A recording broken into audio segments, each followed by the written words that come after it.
This is Starting Point, a podcast that tracks Guyana's unprecedented growth from all vantage points. Join your hosts, Kiana Wilberg and Fariza Hanif, as they dive deep into the heart of topical issues. Welcome to this week's episode of Starting Point. I am your host, Kiana Wilberg. With the 2025 general and regional elections just mere days away, we here at Starting Point are engaging some of the fresh faces who are eager to share the ways in which they hope to make a difference in this country's development. In so doing, I have in studio today a consummate educator who has dedicated 22 years of her life to this profession. I am privileged and honored to welcome Ms. Miscka White, Principal for the Elementary and Special Education Departments at School of the Nations. Ms. White, welcome to the podcast. Thank you for taking the time to be here. Thank you for the invitation, Kiana. It's my pleasure to be here. So, Ms. White, Mischka, please. Sure. Thank you so much.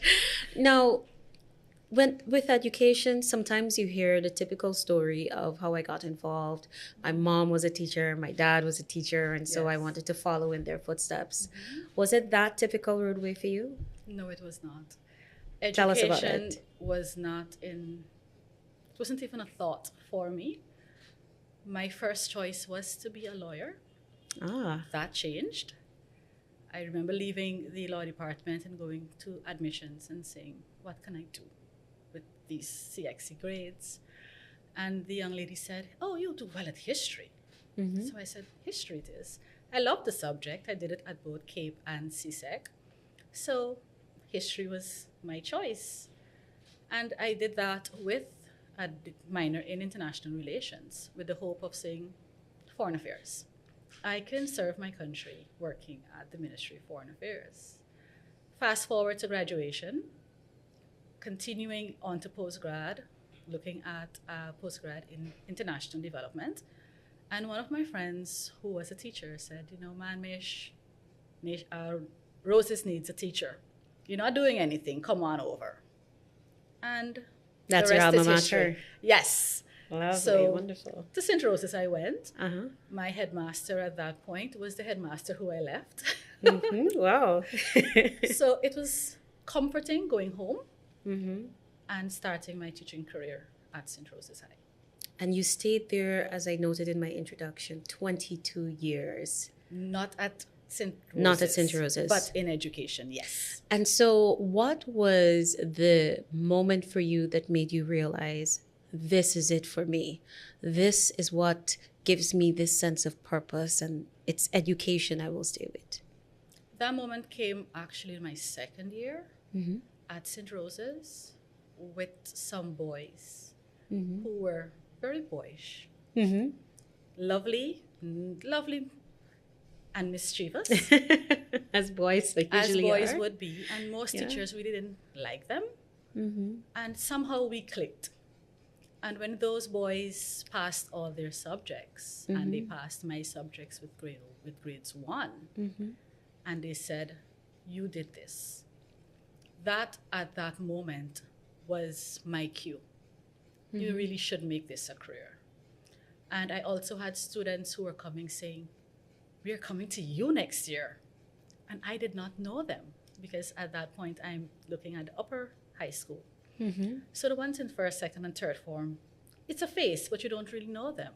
But the fact that they knew me and they heard that I am approachable and friendly and you're going to like Miss White and go into her class, you're going to do well. She's going to work you, but you're going to do really well. And the fact that they were coming to say they would like to be a part of my class, I said, it has to be that I'm doing something right. That teenagers would want to come and go into a stream people don't really want to go into arts, Right. where you are forced to read quite a lot. Yes. So that was my moment as to I will become an educator. And from teaching at St. Roses High, you are now at School of the Nations. Yes. How many years you've been there? It will be 19 years in September. 19. Yes. Wow, that is incredible. And how many years of that 19 was dedicated towards being the principal for nursery, primary, and the special education department. 9 years this September. Wow. So I want to talk a bit about special education because that is something that is very important. It's gaining traction. Tell us a bit about that experience and what that means for you. Special education is deeply personal to me. When I was small, I had my challenges when it came to speech. Mm-hmm. First, I had a speech delay, and then I had a speech impediment. So for me to communicate, it was very stressful. Okay. Particularly if I was put in front of the class. Mm-hmm. I would be the child who is taking her hand and knocking into the side of her feet, trembling as words are falling all over each other. Mm-hmm. And what you're hearing is not English, unless you were living in my home and you understood what I was saying. And during the 1980s, for you to be in school with that challenge, the playground was not always the nicest of places. Mm-hmm. And sometimes even adults became frustrated and would say things that were not really complimentary. Thankfully, I was able to go to Canada for a while, enroll in speech therapy, and I came back being able to speak fluently.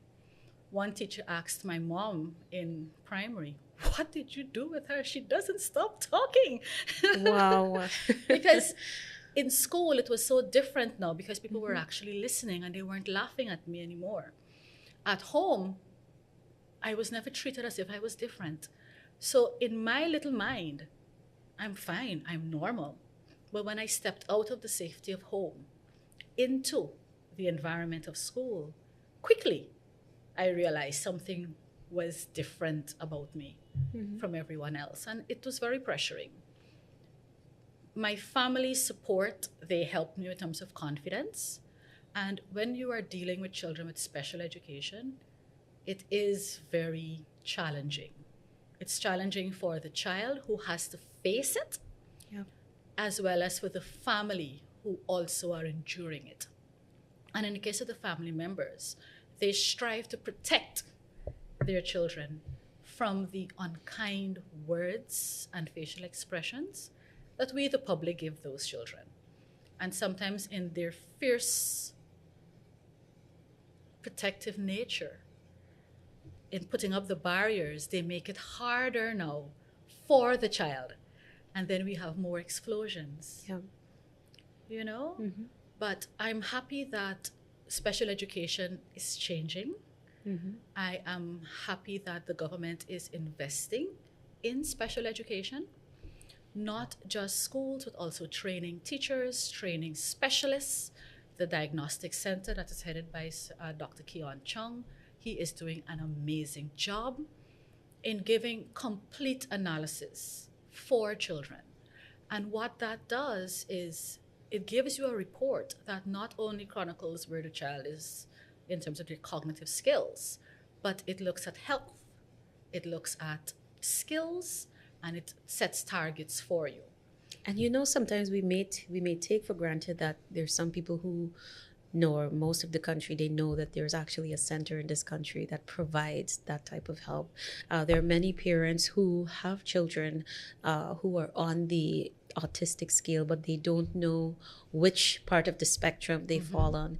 But there is help available in this country. There is help available, and you have more special education schools now being open. Mm-hmm. And the nature of the schools from the construction itself speaks to inclusion.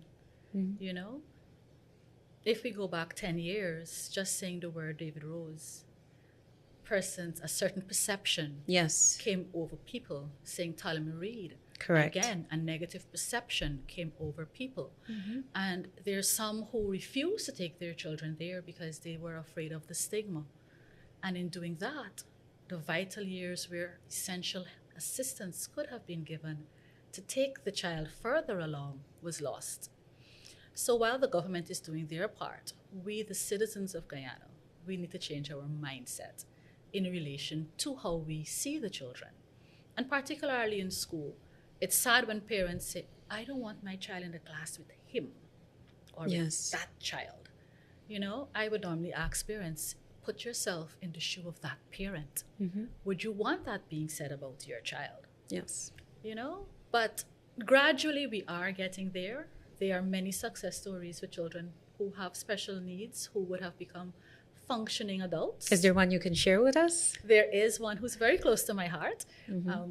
Young Master Darren Hall is autistic, came through the school from nursery all the way up, and he's thriving at the University of Guyana in his second year. You know, he's serving on the board of the Rotaract Club. He was president of Interact Club, vice president of Rotaract. And while he proudly tells people he's special needs, he says he's not defined by that. So he is a living testimony that having a challenge does not put you in a box. We place ourselves there sometimes, and sometimes society helps. But we're breaking that barrier. Now, are there, and you noted that, and just to remind the public and our audience too, you noted that you have been in charge of the special education department for 9 years, and so I know that there must be a few strategies that you have marked down over the years to say that yes, this has been effective in working with autistic children, for example. Is there any one strategy that you can share for parents of autistic children? Breathe. That's my one strategy for everything. And the importance of breathing is sometimes as adults, we go immediately to the worst case scenario. And when we go there, particularly as parents, we get into panic mode or we get into defensive mode where we seek to protect. And that is our right, to protect our children. But sometimes we have to take a moment and step back and take a breath. Our children are stronger than we think they are.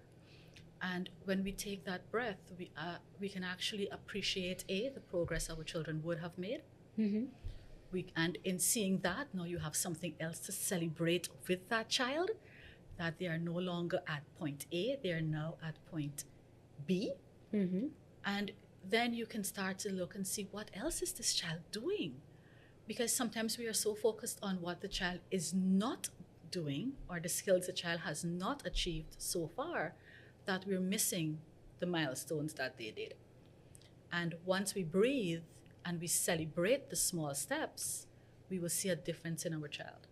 Because immediately now the child's confidence increases because you are looking at that child with different eyes.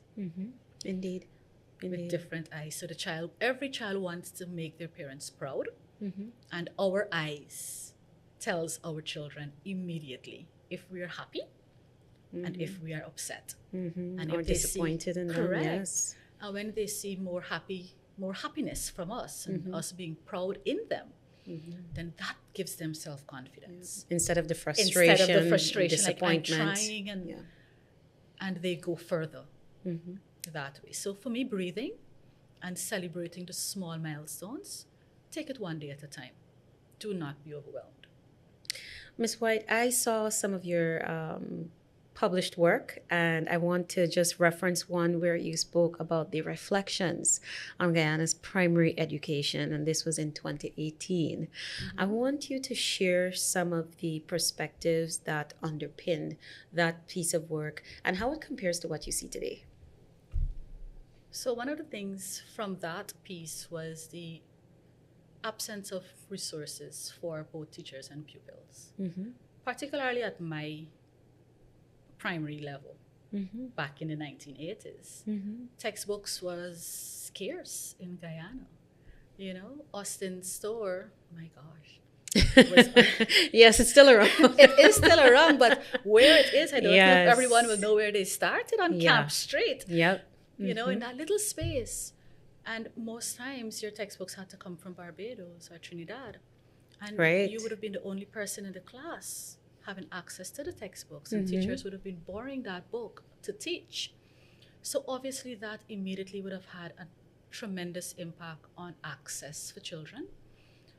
And then you saw that move from not having textbooks, basic resource, to having textbooks in high school. Not all, but you had the essentials on that loan system.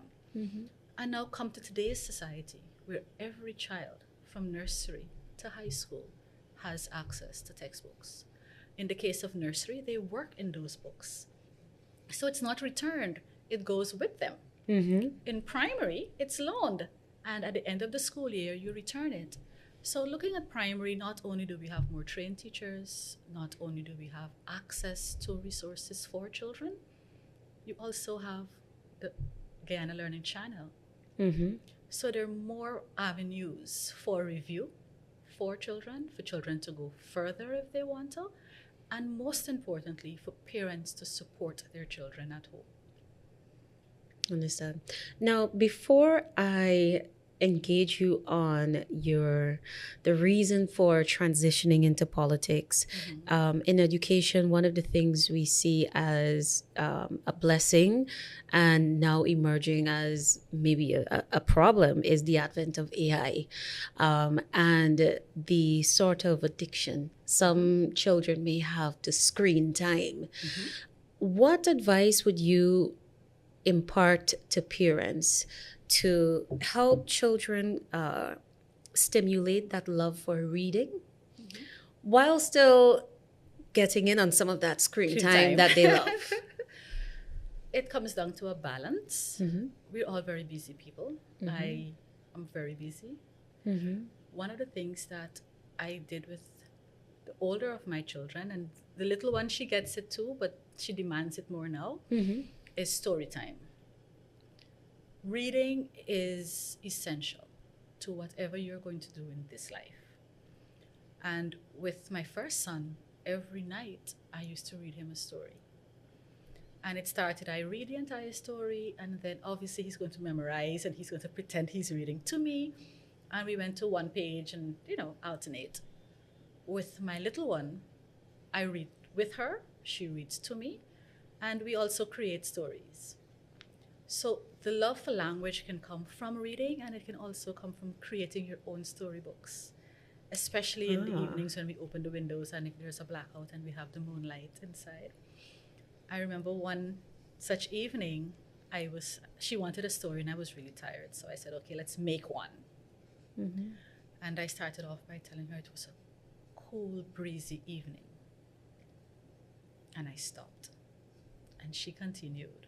And I said something else. And the sentence that struck me was when she said, and the moonlight danced into the bedroom. And I think I saw butterflies, and right there, the whole love of language, and more importantly, the visualization in her mind's eye of that book that she's now writing came alive. And the fun part of it is I fall asleep sometimes in the story. And I would say something that made absolutely no sense. And she goes, "You're sleeping."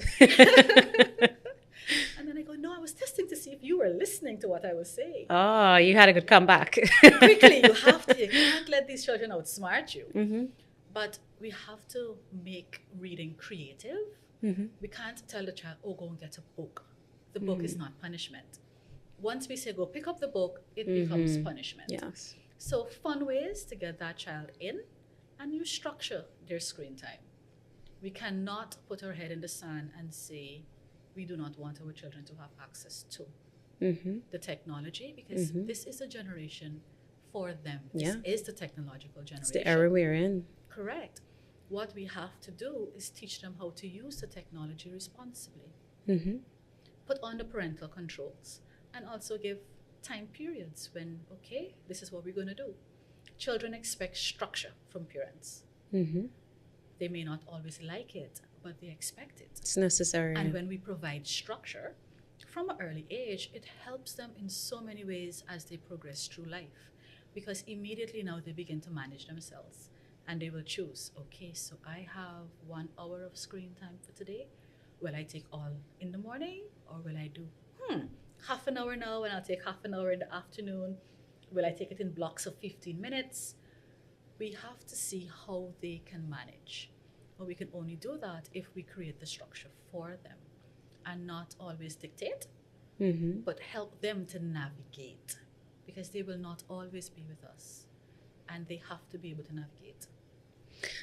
talking about navigating, what navigated such a calm spirit as yours into the rough and tumble world of politics? You know, I blame my grandfather. Oh, I completely blame him because he planted that seed in me many years ago. Mm-hmm. I grew up in a household where my grandfather was always a very strong supporter of the PPP. Okay. And my grandmother was the polar opposite, a Ah. strong supporter of the PNC. Uh-huh. But our household was never a political camp or a division. Mm-hmm. They never spoke politics, but they had their camps. Mm-hmm. My grandfather started to talk to me about politics as I became a teenager, but he didn't do it through, the PPP is or the PNC is. Mm-hmm.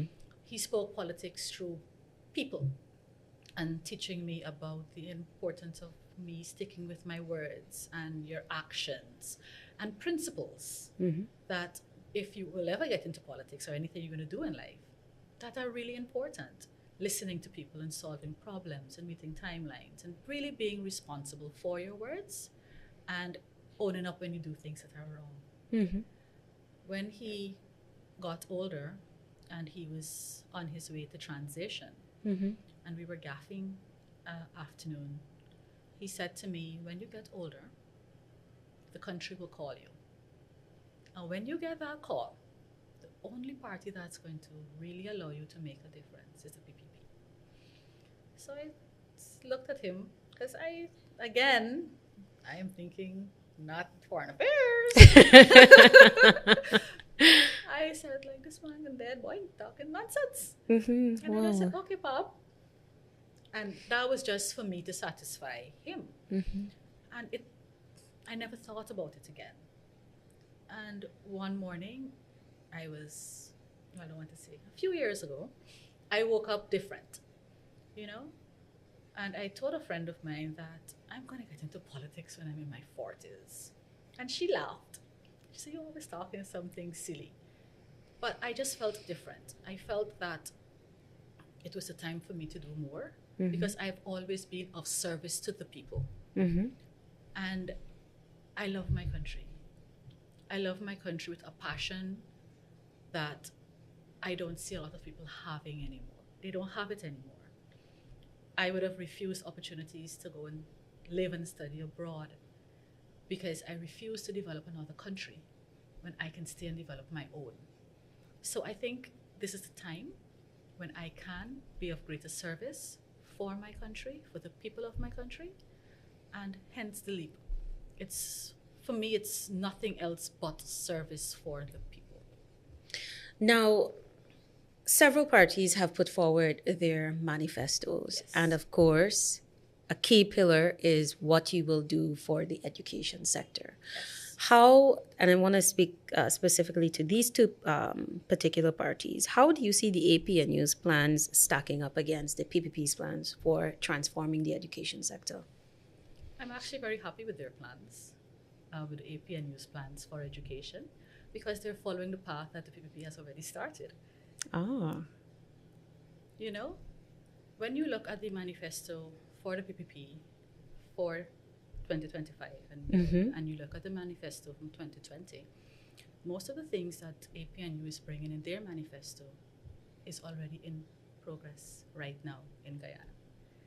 In 3.5 years, the ministry will have built 157 schools, of which 6 to 7 are primary schools. We have almost the highest rate of trained teachers. On the coast, we have 98% of our teachers are trained. In the hinterlands, it's at 86%. So access to education, it's easier now because there are more schools, particularly in the hinterland region. And that's the part where I am so excited about, because typically when we think of Guyana, everyone thinks of Georgetown. And when you go beyond Georgetown, you think of the coast. But that's a very minor aspect as to Guyana. Right. So the attention that is being placed to education, and not only education, but everything in the hinterland regions, speaks about the equality in the education sector that the PPP government is bringing. And you see them doing that now. in terms of the schools, the trainings, and resources that are available. So regardless of where you are in Guyana, in this time, you have access to the same quality of education. You have access to the same materials. And the Guyana Digital School is making it even more exciting because that platform gives you 4 avenues. The first avenue is you would like to have a structured interactive class. It's there for you. I can't make 7 o'clock in the evening to do math. So I take option 2, self-paced. I can do it at 2 in the morning. The house is quiet. That's when I work. You know, you have resources, you have the assessments. I want to go further in this subject. It is there for you. So the program that the PPP has planned is designed to take Guyana forward more than 10 years. And education is critical to everything that we want for our economy because we're speaking to the youth. And it's not just primary and secondary. It goes all the way down to nursery. Very, very important. The changes to the nursery curriculum will have children reading faster. Mm-hmm. It will have them with the skills that they need to be successful in primary. And we have to include AI in this equation because the world that they are going into is the AI world. Mm-hmm. So it is an exciting program, and I'm very happy to see that they're acknowledging the work that is already in process. Ms. White, I want to thank you so much for taking the time to speak with us today, sharing your story with us, and to also giving us that insight into the work that's being done to make this society a bit more inclusive and to remove that stigma from special education. So thank you so much for sharing your story and your perspectives on that. Thank you again for having me. It was my pleasure. To our audience, thank you as well for joining us. Be sure to follow us next week, same time, same place, as we bring you more insights from the movers and shakers of our political landscape. Take care. Thanks for watching Starting Point. Follow us on Spotify, YouTube, Facebook, Instagram, and LinkedIn for critical updates and exclusive content.